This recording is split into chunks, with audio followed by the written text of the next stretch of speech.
I discovered that my wife was using our 8-year-old son as an alibi to sleep with another man. For 6 months, she had been making up play dates for Johnny to play with other kids, but she was actually taking my son to be an unwitting witness to her betrayal. The worst part is that she taught my little boy to lie to me, telling him these were just children's games when I asked about these meetings. When I discovered the truth, I felt a rage you can't imagine. It's one thing to cheat on me, but something completely different to use my innocent son as an accomplice. The revenge I prepared for her will show that messing with a child has consequences she never imagined. Before I continue this story that will make you hate this woman, subscribe to the channel and hit that like button because this is one of the most disgusting stories I've ever told here. This is very important because YouTube's algorithm needs to know you like this type of content so I can bring you more real stories like this. Tell me in the comments, would you do what I did if you discovered your wife was using your son to hide her affair? Because when you hear what this bitch was doing, you'll be rooting for the revenge I planned. And believe me, justice was served in a way she'll never forget. Amanda and I had been married for 12 years, and we had Johnny, who was 8 at the time and was my whole life. I was always a present father. I took him to school, helped with homework, played every weekend. I was one of those dads who really dedicates himself to his child. Amanda worked part-time at a clothing store, and I covered most of the household expenses. I always thought we had a solid marriage. Our relationship was never perfect, but I never would have imagined she'd be capable of involving our son in a situation like this. I always trusted her completely, especially when it came to Johnny's well-being. It all started when Johnny came back from a play date in March and said something that made my blood run cold. "Daddy, why do Mommy and Uncle Brad stay in the room while Mateus and I play in the living room?" I pretended it was normal, but my heart was racing because Amanda had never mentioned any Uncle Brad to me.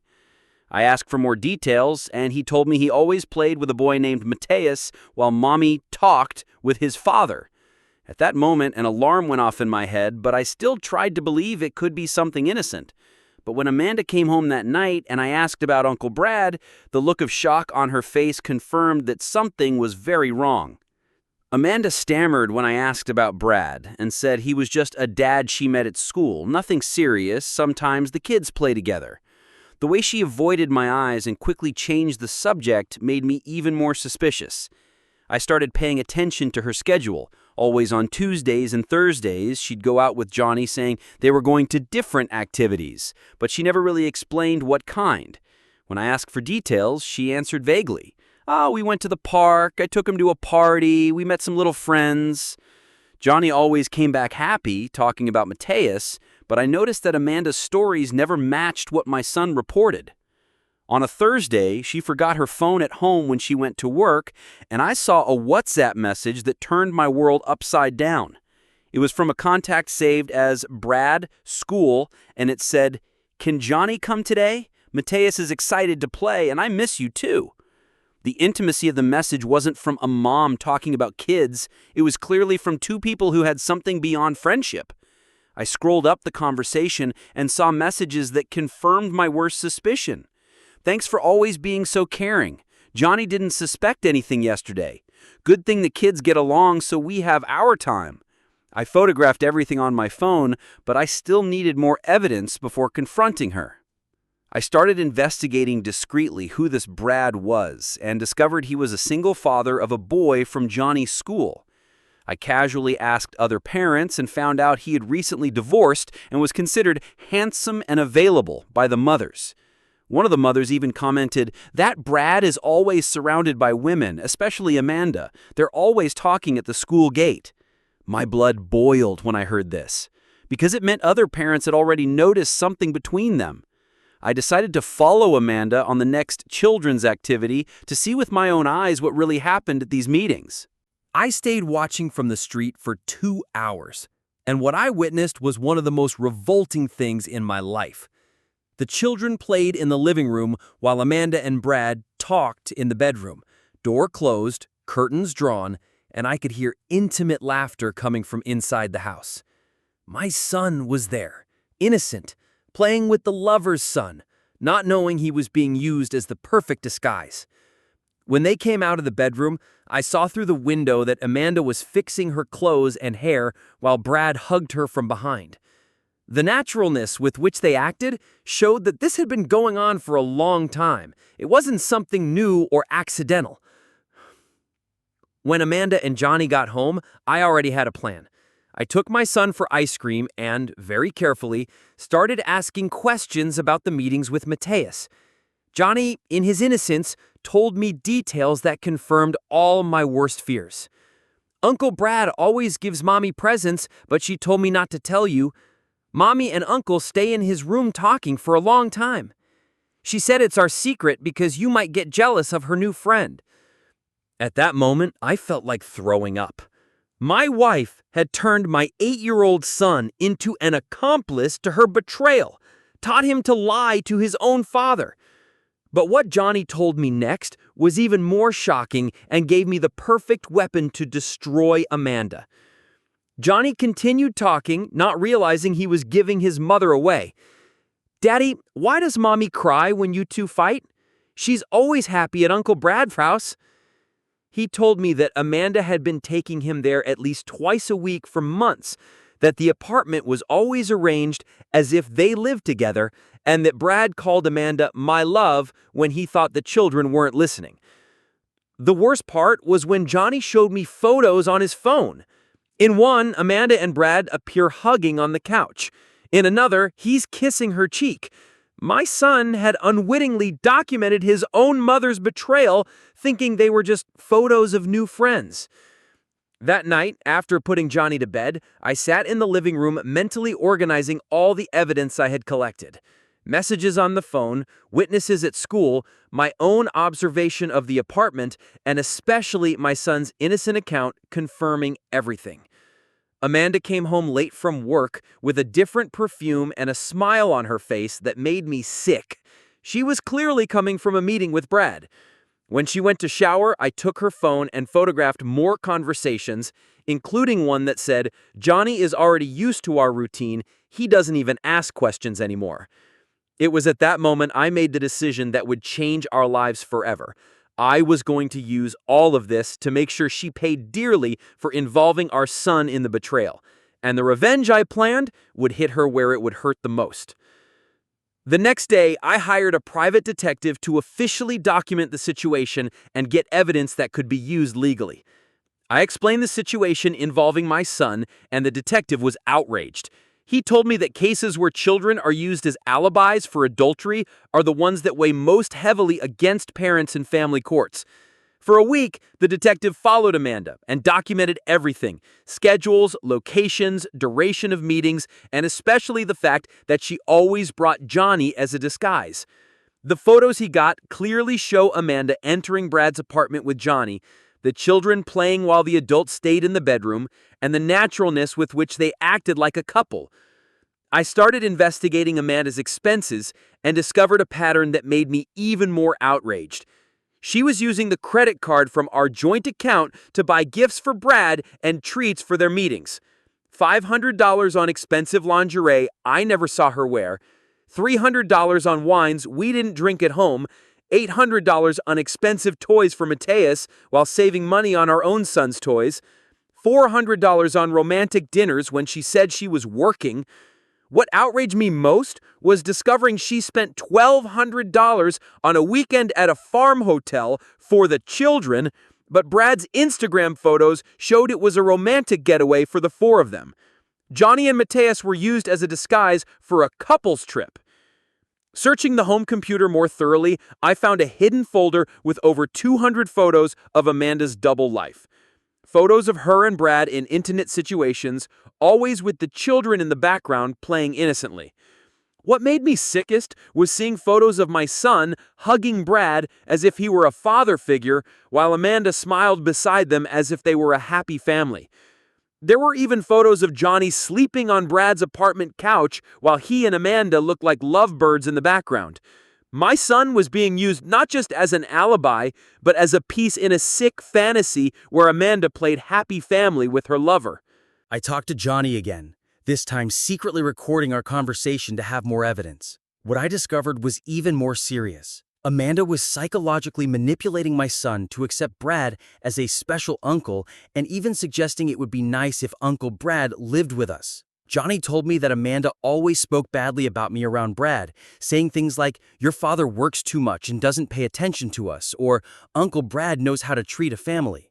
She was planting in my son's head that Brad was a better father than me, using a child's natural insecurities to justify the lover's presence. The level of manipulation was criminal. Investigating more of Amanda's phone conversations, I discovered that she and Brad were planning for her to separate from me and go live together with both children. The messages were explicit. "As soon as I get custody of Johnny, we can make our relationship official. Johnny already accepts me as a father. It'll be a natural transition." My lawyer said mothers always win custody, especially when they show they have a structured home to offer. They had been planning for months to destroy my family and use my own son as a legal trump card to legitimize their betrayal. Amanda wasn't just cheating on me. She was scheming to steal my son and hand him over to another man to raise. The last straw was when Johnny came home on a Thursday and said, "Daddy, Uncle Brad asked if I wanted him to be my new daddy because Mommy said you two don't get along anymore." I felt a fury I had never experienced in my life. This bitch was preparing my son to abandon me, using his innocence to accept another man as father. Johnny continued, "I said I already have a daddy, but Uncle Brad said that sometimes daddies separate and new daddies appear to take better care of the family." At that moment, I realized I wasn't just dealing with marital betrayal, but with an attempt at parental alienation orchestrated by my own wife. I decided I couldn't wait any longer. Every day that passed was another day of Johnny being manipulated and used as a piece in Amanda's dirty game. I scheduled a meeting with my lawyer and showed all the evidence. Photos, messages, recordings, detective reports, bank statements highlighting suspicious expenses, and especially Johnny's recorded accounts describing the entire situation. My lawyer was shocked by the amount of material and told me it was one of the most solid cases he'd ever seen to get full custody of the child. He explained that using children as alibis for adultery is considered psychological abuse and parental neglect, crimes that practically guarantee the betrayed parent wins custody. The strategy was outlined, all that remained was execution. I organized all the evidence into a complete dossier. Folder with chronological photos of the meetings, flash drive with audio recordings, detailed detective report, screenshots of all WhatsApp conversations, bank statements highlighting suspicious expenses, and especially Johnny's recorded accounts describing the entire situation. My lawyer prepared the divorce papers with a petition for exclusive custody based on inappropriate behavior by the mother and improper use of the child to cover up adultery. The plan was simple but devastating. Confront Amanda in front of Brad and serve the divorce papers along with copies of all evidence showing that I had known everything for weeks. The detective discovered that the apartment where Amanda met Brad was actually rented by both of them in his name, using money from our joint account that she transferred monthly. They had been maintaining a love nest for over 6 months, and Amanda used Johnny as an excuse to always be there. The apartment was furnished as if it were their home. Photos of the two together on the wall, Amanda's clothes in the closet, Mateos's toys, and even some of Johnny's scattered around the house. It was a complete parallel life where my wife played housewife with her lover, while my son watched everything thinking it was just a place for games. The last evidence came from an unexpected source.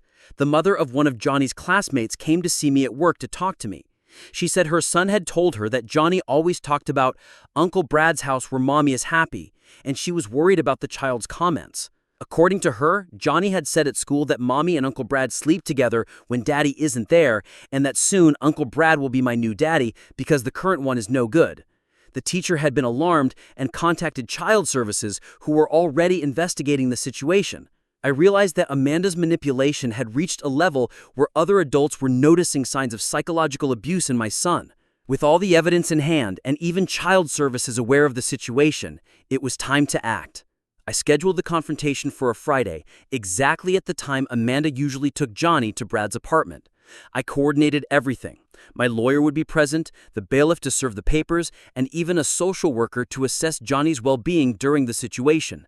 The plan was to arrive at the apartment at the exact moment they were there with the children, confront both with all the evidence, and immediately request emergency custody of my son based on the inappropriate behavior by the mother.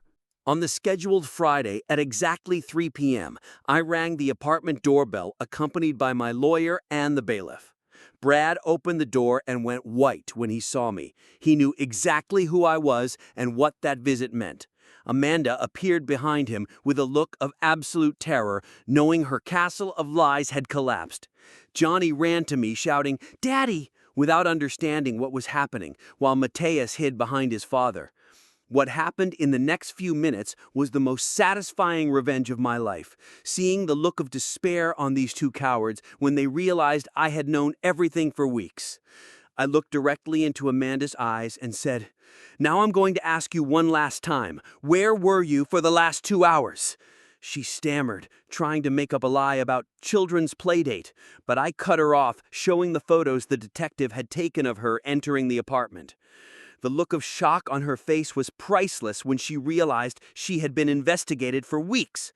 Brad tried to intervene, saying it was just a friendship, but I showed the screenshots of their conversations, planning to live together and use Johnny as a trump card in the separation. Both fell silent, knowing there was no way to deny or minimize the situation anymore. I opened the complete dossier on the living room table and spread all the evidence.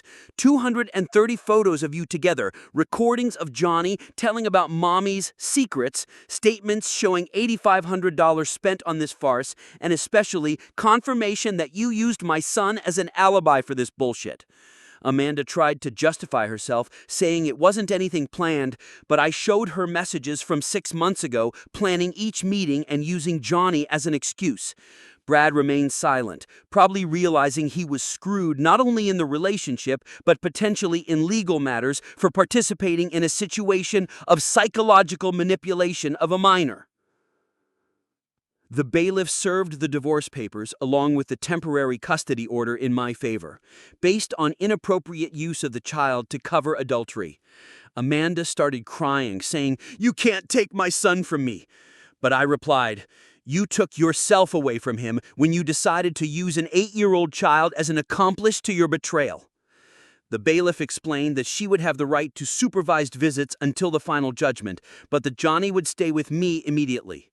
Brad tried to say something, but my lawyer reminded him that he could also be held responsible for participating in a situation of psychological manipulation of a minor. Amanda's reaction was a complete breakdown. She fell to the floor, crying, begging me not to destroy our family, without realizing the irony of saying that in her lover's apartment in front of my traumatized son. Johnny started crying without understanding why Mommy was on the floor, and I had to comfort him, explaining that we were going home and that he didn't need to keep secrets from anyone anymore. Brad tried to console Amanda, but I told him to stay away from my family from that moment on. What happened next showed the true character of these two cowards and confirmed that my revenge had been perfect. I left the apartment, taking Johnny with me, but not before doing one last thing I had planned for weeks. I called Amanda's mother, my mother-in-law, and the parents of Johnny's school friends, telling them the entire situation. In less than 2 hours, our entire social network knew that Amanda had used her own son to hide a 6-month affair. The calls didn't stop. Shocked relatives, friends asking for explanations, and especially other parents from school outraged to discover that a mother had manipulated children to cover up adultery. Her reputation was destroyed in a matter of hours, exactly as she had tried to destroy our family little by little. Amanda's mother called me crying, apologizing, and saying she never imagined her daughter was capable of such a thing.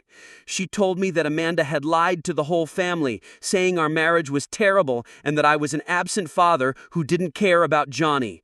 When I showed the evidence to my mother-in-law, she was outraged to discover she had been deceived and manipulated by her own daughter. Amanda's entire family turned against her, especially when they learned that an innocent child had been used as a tool for betrayal. My mother-in-law even said she was ashamed of having raised a daughter capable of manipulating her own grandson. Brad contacted me the next day, desperate, begging me to not destroy his life because of a mistake. I discovered he had lost his job when the story reached his coworkers, and that his ex-wife was threatening to take custody of Mateus for exposing his son to an inappropriate situation with a married woman. The coward tried to put all the blame on Amanda, saying she had offered herself and that he couldn't resist.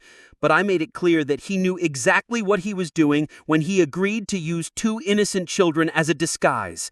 Seeing his desperation gave me immense satisfaction. He was finally paying for the consequences of his actions.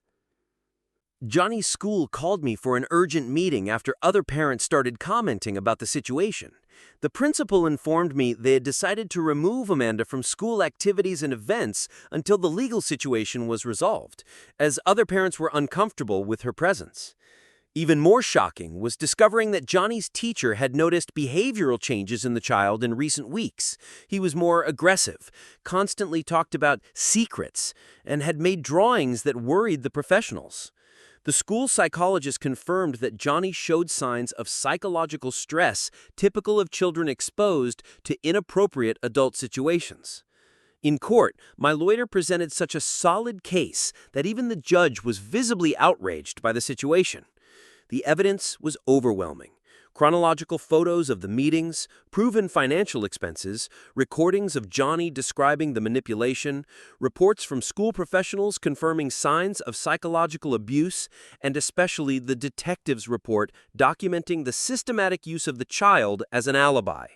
Amanda's lawyer tried to argue it was just an error in judgment, but the judge was clear. Using a child to cover adultery constitutes serious parental negligence.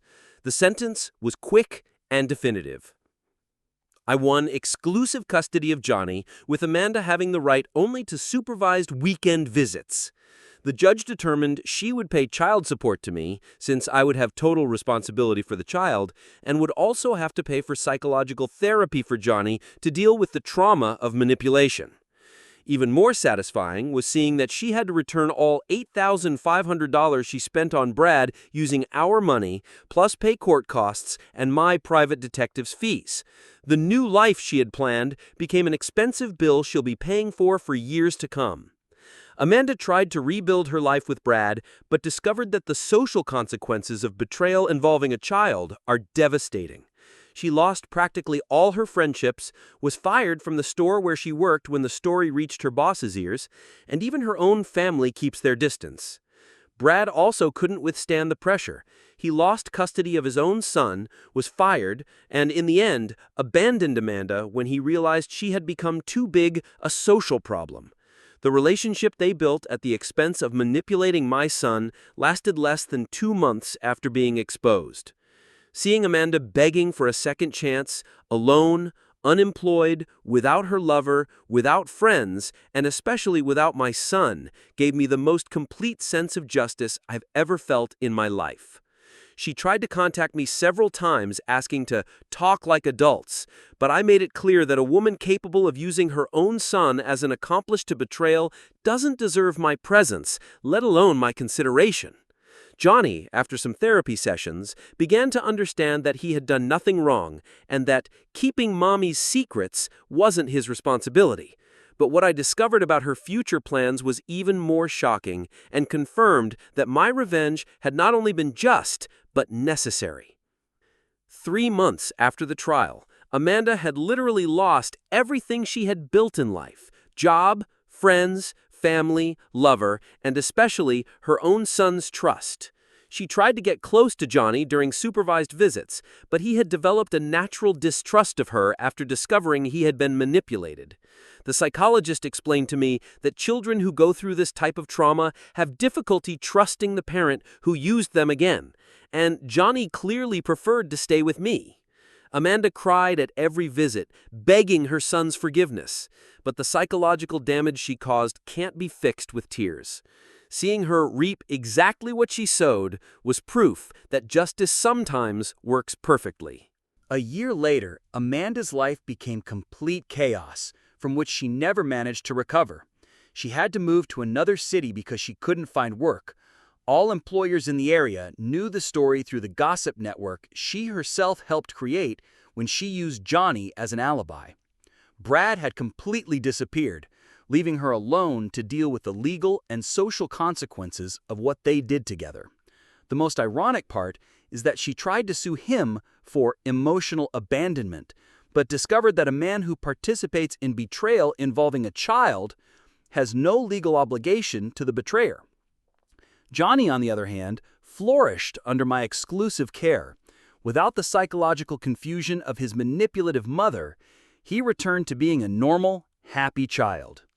Today, 2 years later, I can say with certainty that the revenge I planned was not only just, but necessary to protect my son from a mother who was capable of any manipulation to satisfy her selfish desires.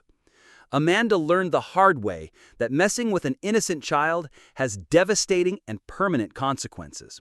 She lost the right to be called a mother the moment she turned our son into an accomplice to her own betrayal. And the justice I received proved that there are limits that cannot be crossed, even in relationships. Johnny learned, through therapy and lots of dialogue, that adults sometimes make wrong choices, but that he was never to blame for anything that happened. The most important lesson I learned from all this is that protecting our children is worth any battle, no matter how painful it may be.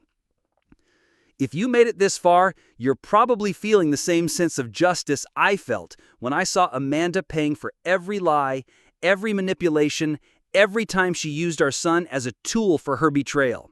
Hit that like button if you think she deserved everything that happened to her. And tell me in the comments, would you do the same to protect your child from a manipulative parent?